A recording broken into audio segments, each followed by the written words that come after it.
Do you guys want to hear my impression of a news presenter for this season? The heat got turned up this week for the Queens of Drag Race UK vs. the World Season 3 as tensions ignited around the only Naomi. Why does UK vs. the World Season 3 have to be over? I am not ready for this. Hi, hello everyone, my name is Jer, and if I never have to see a reveal yourself runway ever again, I will finally know peace. I have a Costco hard seltzer, it's raspberry, and then I mixed it with like this fruit punch concoction. Oh, it dripped. I just don't think I like seltzers. I think my problem is I just don't like a drive-by fruiting. When it's like a clear liquid that tastes like a fruit went by it and sort of blew a kiss in its direction, I can't get into all that. This week I'm feeling super sad because UK vs. the World Season 3 is almost over, and I'm not ready for that. I love this cast, I love the editing, I love the challenges they've been given, and I think they've been doing great on the runway. I miss Serena Morena, and I think she would have been hilarious in this challenge. I wish that we could have seen another week from all of these queens and not have it be over in just 2. In other completely unrelated news, Jane Don't creating a fake controversy around herself, only to end up hawking some of her merch, pulling all focus and attention away from Athena's elimination, is such peak theater kid pick me and pay attention to me energy. It fries me, and I think I'm laminating my stan card. She really said this Greek woman is not going to take away from my second win. I will be taking focus from here. This is such I sang theater tunes at Denny's at 3 in the morning vibes. Like, you are gonna get your attention however you're gonna get it. And if it's creating a fake scandal, girl, it's too much. This week, the Queens of Drag Race UK vs. the World are tasked with a duo comedy challenge. They'll be coached by Jade Adams, who I think just became my favorite Drag Race coach of all time. She was so present, plugged in, locked in, and helped explain all the mechanical details of what the queens were doing so that they not only knew what they were planning on doing, but also clues us in as the audience to understand, okay, you're doing a pretty standard set, straight man and the clown. There's a pretty formulaic structure to comedy, and Jade helped make it all make sense. And later on the runway, they present their best reveal outfits. I personally have a lot of mechanical problems with duo improv, but this season I think actually did the thing and it hit right. They gave each one of the queens ample and adequate amounts of editing time and didn't reduce it down to a 40-second random cut, and I think each one of the pairs were funny in their own unique way. And while I think that reveal runways are pretty annoying because we've seen so many iterations of them and I'm quite frankly bored, I think this one was fairly solid. This group has brought it to the runway every week. Bring it to the runway. Initially, I thought this was a pretty critical challenge to make your last mark, because this is the definitive moment where we learn who's gonna make it for the long run, since next week would likely be when the Chippy Tea goes away. However, the Chippy Tea was gone this week, which was a gag. A part of me isn't totally surprised that the judges wanted to rein it in at this point in the competition.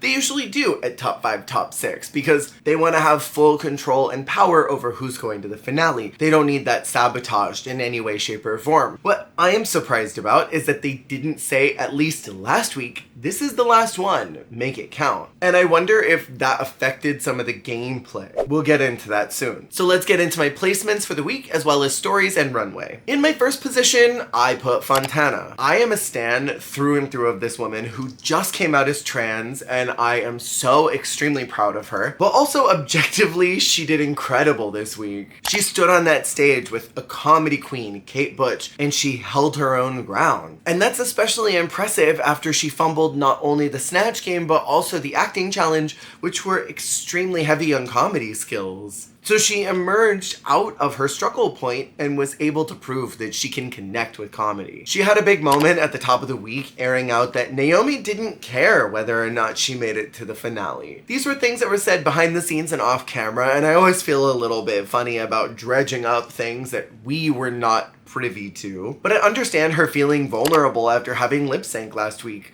wondering, what did I do wrong that no one wants to save me whenever I land in the bottom? This is now the second time. Did I do something to you all that you don't want me here? And I probably would be feeling the exact same way. I would probably be pulling out whatever ace cards I had left if I don't have your favor, I am not going to play nice anymore. And it's sort of a last-ditch effort to gain at least a little bit of power in a social game where she doesn't really seem have an ally in the room. I get where she's coming from, and especially when she had to lip sync and potentially go home facing the barrel of the gun here. And there's a competitor who just a couple of days ago said, I don't really want to go to the finale. That would bother me too. I'd be like, why do I have to lip sync if you don't want to be here? This all seems to be resolved pretty quickly, but there did seem to be a little bit of hesitation on Fontana's end of letting it be buried. In any case, I enjoyed her in the challenge. I thought she held her own against Kate, who was hamming it up in every single moment,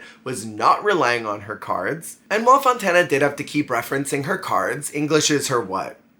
Third language? So I can't fault her too much for that, and I do hold space for her having to reference that to make sure she was still on point. I thought her Portuguese jokes where Kate was translating them into English were hilarious. It had a familiar bite to it that I as an audience member have experienced before from comedy, so it allowed me to follow that journey along with them without being too confused on where the humor point of view was coming from. For her reveal look, Fontana was giving this major wow moment in a glittery pinstripe suit with that yassified face. It was giving me Robbie Williams' Rock DJ when he strips beyond his clothes to get the girl's attention, taking off his skin. That MV was my gay sexual awakening, by the way. Fontana looked sickening. It was so puss. And I love that she had a mug underneath it all because I was pretty sure that that was the complete look and there'd be no more reveals. This is the level of excitement that I want to see from this very doll category. The look overall, a slay. I think she could have gotten a joint win with Kate because they both needed each other to succeed in this challenge. And it's not like they're competing for cash or anything with each one of these wins. It's literally just a medal badge. Give them both the win. Also, I didn't take any umbrage with the bucket being such a late game player in the comedy. That's such a non-issue and I don't know why the judges were harping on it. In my second position is Kate Butch, and she's on a lower rung because I liked Fontana's runway better. She and Fontana were magic together. They were literally lightning in a bottle. And you can tell specifically how comfortable Kate is doing this kind of comedy. It was very much in her wheelhouse. It was very much in her comfort zone. And you can tell this was her specialty. But she also did a really great job at looping Fontana into that world and didn't just leave her stranded on an island trying to figure out how to keep up with her. I think it would have been really easy for Kate to forget that Fontana doesn't have that same expertise as she does and could have just left her off in the dust. They had a good setup so that they could play off each other's strengths. They balanced each other's weaknesses out. And I think the two of them knocked it out of the park. Closing the show was a risk, but it paid off for them. Every single moment was funny. They took advantage of every beat, and I legit could listen to them talk for hours in this kind of setting because it was so funny. For reveal, Kate was doing this knit storyline where she pulls apart this knitted look until it ultimately reveals into a bikini, which kind of rancid, but absolutely fits in her drag thesis of this bastard drag. This is an idea that Bob the drag queen came up with on the pit stop. So points to Kate for having the Drag Race brain rot. It was a fun idea and it was well executed. Even if it wasn't perfection, I don't really look to Kate's drag as needing to be that. It is a slay. A soft one, but it's a slay. I don't know if this look was quite enough to make her the solo challenge winner. I really feel like her and Fontana should have had a joint win together. My third and fourth position are a little tricky because the pendulum is swinging more in the direction of runway over presentation in the challenge, because I think the runway here really made a big difference. My third position goes to the only Naomi, who I found oddly hilarious in this challenge. I'm a millennial. We love cringe humor, and I don't understand why Ru is so off-put and resistant towards cringe humor when her entire TikTok presence is the definition of cringe. I found Naomi and Zahira oddly funny and a little comforting in their awkwardness. Naomi's story was a bit heavy this week because in the cold open she was accused of not wanting to be there, which she tried to squash and not let that become a seed of doubt in anybody's mind. It was just a fleeting thought. And I get that. There have been times where I've been competing. I didn't slay like I thought I was going to. And I thought, you know what? I'd rather just go home. I don't want to be here and do this anymore. I could literally be in bed like jorking it. rather than be here in drag. That's not where her mindset is as of this episode, and I understand her feeling a bit betrayed and vulnerable at Fontana opening that up to the room. Maybe that was something they could have talked one-on-one if it was really bothering Fontana, especially because it came across like, hey, this is my last card to try and pull something in this room. I would also feel funny about that. Naomi was making her rounds, occupying the thoughts of so many of her fellow competitors, starting out with Fontana and Zahira and ending the evening with Mariah. I was a bit worried that her getting called out in that intro was going to make her go home. That production little birds are always listening and would have used that as a final nail in the coffin, since she hasn't really been too much on the radar to win anything up until now, even though I think there have been perfectly justified places where maybe she could have won something. I personally super enjoyed this underprepared presenter role that she and Zahira created. It was giving me something I have definitely seen on an awards show, but it worked extremely well in my opinion. It was almost like a skit you'd see on an early 90s show, like an All That or something. The presenters are getting ready for the day, but don't have everything worked out, so they're workshopping jokes and going back and forth on, okay, the show's almost ready, we're almost there, we're getting close. Okay, let's discuss this joke. Do you think this one works? I think they needed to be a little more farcical with it, and the workshop jokes needed to be awful. Like, they needed to be so bad. Like, hey, what do you think if I called Michelle a slut? And then Zahira says, no, she already knows she's a slut. We need to come up with something else. And then they just keep back and forthing things that just get a little more ridiculous with each response. And I think overall the set could have been much more refined, but I liked what it wanted to be. And I think Naomi had a lot of confidence while presenting this set that wasn't a winning set by any stretch. And for reveal, Naomi literally took my breath away in this ethereal swan look. I complained a few weeks ago when I think it was Briar Blush did a swan look, because there was no surprise with that look. Daphne Mugler last year shut the swan show down for me, but Naomi, I think, just toppled Daphne off the top of the swan tower because she comes out in this beautiful white swan look and slowly transforms that into a black swan in a heavily artistic manner. The plucking of those feathers was hot and sexy, but had this restrained somberness to it. It was both sad and frightening, but ooh, so bone-chillingly powerful. I even love that incredible attention to detail by including the red lining under the white as if that was flesh. That was a thoughtful detail that I don't think a lot of queens would think about. Her fashion has been major this season, and this runway was no exception to that. But the best part to me was when she pulled those feathers out of the corset and they raised up to about here. And then those tears made me wonder, how did she do that? My best guess, because I don't believe that she's got that active of tear ducts, is that there were these white glued on feather eyelashes that were here. There was probably some type of pipe that came through here that she could activate, and then it would spill the water out and just release it all from wherever it was being stored. In any case, this is the excitement that I need from a boring reveal category. It has been overused in so many years, but this made it exciting, and it is an exciting sleigh. In my fourth position is Godland. In the challenge, she was giving me Alyssa Edwards with Alaska Tea. It was very just, let's let Godland off the hook, let her let loose, and it'll be funny. And it was, because Godland is just a naturally funny human being. She can talk and just say things, and out the comedy comes. She's a natural in this format, and nobody said the sketch had to be perfectly scripted, it just had to be funny. The Godland experience is what it's like to chew 5 gum. I love that little puss puss bob on her, and she was just overall a hoot. Shout out to Godland, who really nailed it, because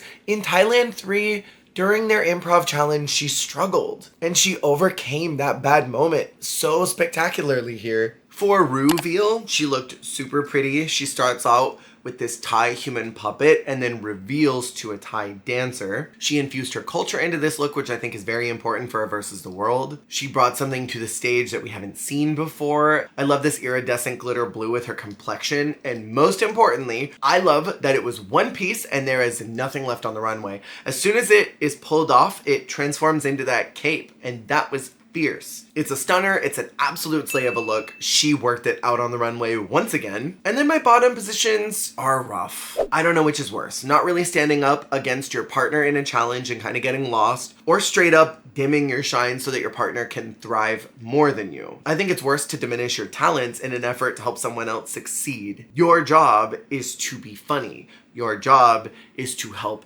them catch up to you. I made up my mind. Zahira is in my 5th position. Because while she was not terribly hilarious, I enjoyed the awkwardness of her humor. RuPaul had an entire math lady meme while listening to that skit. You like that one? Okay.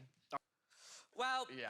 Think about the mindset. And that sent me into orbit. Zahira revealing that she is a fister honestly makes so much sense to me, because what was it, like a week or 2 ago in the reading challenge when she said that Fontana could use her anytime as a bucket? I literally was like, oh, period. This girlie is into some freaky stuff. And I thought that maybe she was interested in some things that they wouldn't let her say on the BBC. And I love that for her. I'm a kink celebrator, so Zahira, that's deep, man. That's real deep. Sadly, Zahira was pretty addicted to her notes in the challenge, and what she did say wasn't terribly funny. Naomi was able to punch up her character pretty severely, whereas Zahira got a bit lost along the way. And I do wonder, and this is just complete speculation, was there a part of her that felt like, okay, if I don't try that hard, I might bring Naomi into the bottom with me.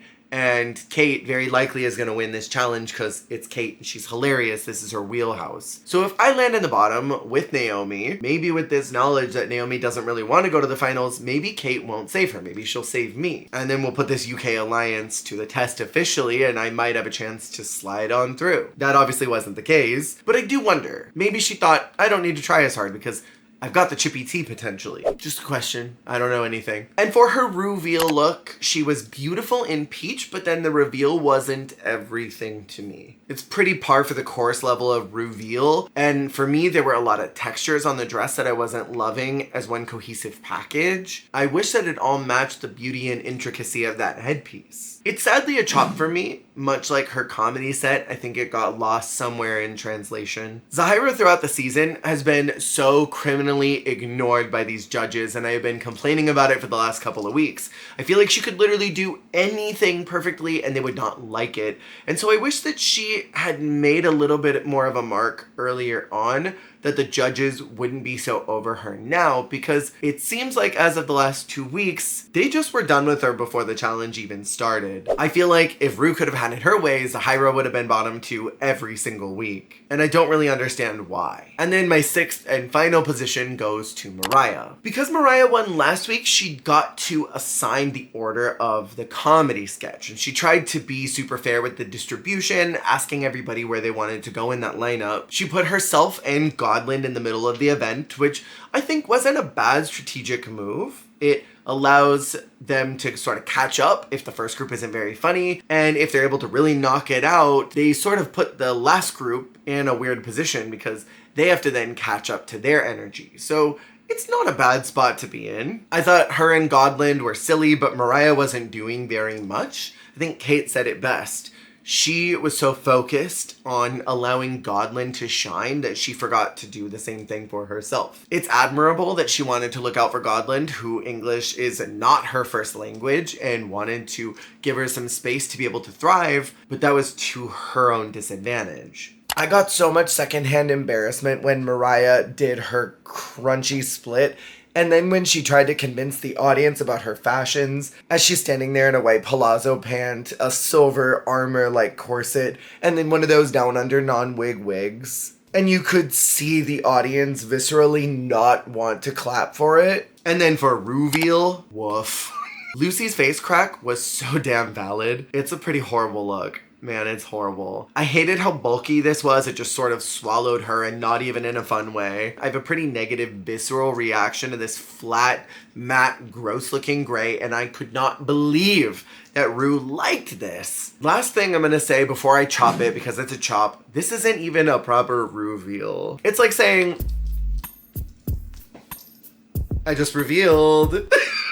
Girl, Stop it. In Untucked, she has this little moment with Naomi not wanting to coddle her because she felt like Naomi was fishing for compliments. Honestly, Naomi has been so underrated all season and these girls have been gunning for her left and right. I don't blame the girl for being like, hey, so do you still think I'm a booger? Mariah was like, yes, I do actually. Sit down and drink your cocktail. I don't want to hear this. Mariah also reveals that she felt like she was on a solo team, that she did all of the work, and that Godland was just sort of along for the ride and didn't put in the work. We didn't see any of that happen. The actual physical process of creating these sets wasn't shown to us much. So we only have Mariah's narration to lean on here, but Godland does say, why didn't she say any of this before, cluing us in that this wasn't even a thought that Godland had, that she was just along for the ride. After Zahira and Mariah are called as the bottom two queens with no edging of a third person, the two of them have to lip sync to Rasputin. What a strange lip sync song to pull from, but I found it oddly entertaining. And I'm not totally surprised that they set this lip sync up. It was very reminiscent of a Naomi and Manila, conveniently another season 3 girl. Zahira being Generation RuPaul, such a fan of Mariah and knowing all her stats. Mariah saving her last week, then them having to battle it out this week on the runway. It all makes sense narratively and I get why they did it. It just kind of sucks. Because again, it feels like Zahira has been doing everything right, but Ru and the judges don't notice it. And meanwhile, I keep seeing that Mariah is not committing 100%. She's pulling back oftentimes. I think she did great in the Snatch Game. I think she did great in the acting challenge, but a lot of her aesthetics have needed some fine tuning. A lot of her presentation in certain challenges have not been very clean. And she keeps getting passes, but Zahira, who has been doing all of the work, has just been getting dust. So in that end, it kind of felt bad to watch. This was a wild lip sync that they had together, and they sort of had opposite trajectories. Mariah started out super rough, and she only knew about a quarter of those words because she was bubblegumming through almost all of them, whereas Zahira was killing it in every single aspect. But then something shifted in the cosmos when Zahira went down and then her wig slipped off and she slid it back on her head. In that moment, all of the lyrics suddenly transferred to Mariah and she knew every single beat. And then Zahira was definitely not on her A game anymore. That wig slip, I think, threw her for a loop and it took her a long time to recover, if she ever recovered at all from it. And Mariah looked devastated that Zahira was out here. She couldn't even look at the camera, which means that she was probably bawling her eyeballs out and did not want that to be seen on camera. Again, I feel like Zahira has done everything right and I don't understand why the judges didn't connect with it. I don't think that would have saved her at all in this situation because I think they like Mariah a little bit more. They're trying to repair some wrongs they did the last time she was on All Stars, but I hate that that came at the expense of Zahira, who came with her A game to this season, where Mariah has been maybe at her B+ game. And with that, we are now at top 5. Only 2 episodes until this season is over, and I am not happy about that. Next week, they'll be doing makeovers, which is super exciting. And I can't wait to see how this is going to pan out because the room is pretty split here. Fontana and Godland won their makeover challenges, whereas Naomi and Mariah have never done one. And Kate went home during her makeover challenge. My honest thought here is that the storyline is going to be very heavy. Godland wants another win, I'm certain, and Fontana wants to overcome all these people doubting her. And then we've got Naomi, who everyone's kind of writing off, and Mariah, who's been up and down all competition. I think the two of them are going to resolve their story from this week where they had a little tiff. I feel like they'll put them in the bottom 2, and I sadly worry that Naomi is going to be out, but we will see. Because I don't think they're going to even risk putting Kate up for elimination and potentially not have anyone from the UK going into the finale. Like, Kate will be saved hell or high water. If production has to go in and remake over her makeover, she will not go home. Guaranteed. That's what I'm putting out into the world right now, or she's gonna send home someone. She will send home either Mariah or Naomi. What did y'all think about this challenge? Let me know in the comments below. Make sure to subscribe if you haven't already, and if you're interested, you should check out my Patreon. However, if you would like to support here on YouTube, you can check out the Extravaganza Extra membership, which is right down below by that join, and it doesn't require you to go to any other websites. Thank you so much for watching. Be sure to check out my season 18 review that will be coming out very soon, and check out the previous one that I just posted earlier this week. See y'all on the flip. Zahira.